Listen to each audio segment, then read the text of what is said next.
Okuva amatabalo gago y'abantu b'ekasese ne gasanyawo amayumba gaabwe n'okuleka emmere emisiri egiwerako nga gisaanyiziddwawo. Abantu abasinga mu bitundu ebyo ebyakosebwa kutuusa ku lwaliro bakyali mu nkambi z'abateekerwawo nga n'emmere bali ya gavumenti ensabe. Embeera eno erabise okuba ng'egenda kuggwawo, baweereddwa ensigo n'enkumbi ne balagirwa okuddayo emisiri gyabwe balime bave mu mbeera ey'okudooba. Tubadde tukyali ku ebyo.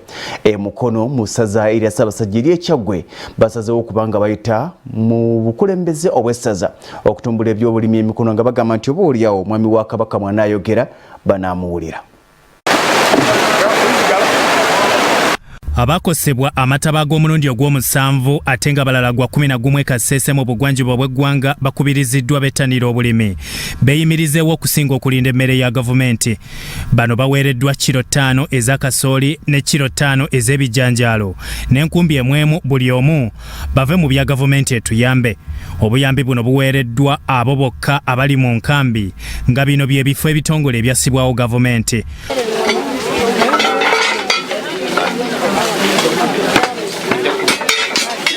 Okumu Moses awaddeyo obuyambi buno alaze ekigendererwa kyabwe okuwonya abantu ennaku. Kubanga bano abantu balimi nga twagala baddemu balime basimbe emmere.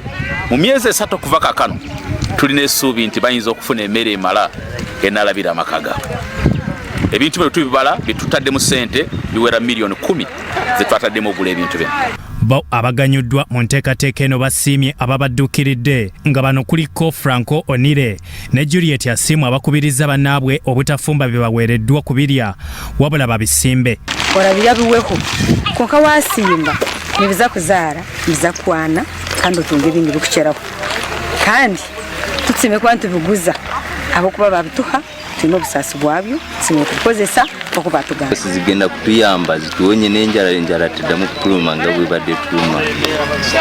Kasi tubadde tuli bubi ebintu byaffe amazzi gaabitwala n'ebyokulya byonna kati bwatuwadde tugenda kunoonya wata amazzi we gatako tuseewo bino tulabe mbwe enkeera naffe tubadde bulungi.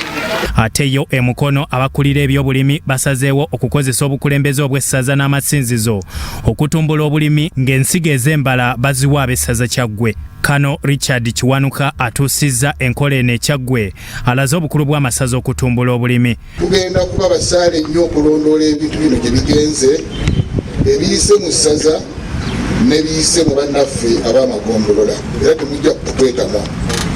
Mu nkola eyo kigenda kuyambako okutumbula ebintu byaffe ebigalibiddwa ng'ekigendera kyabyo kivaayo bulungi nnyo.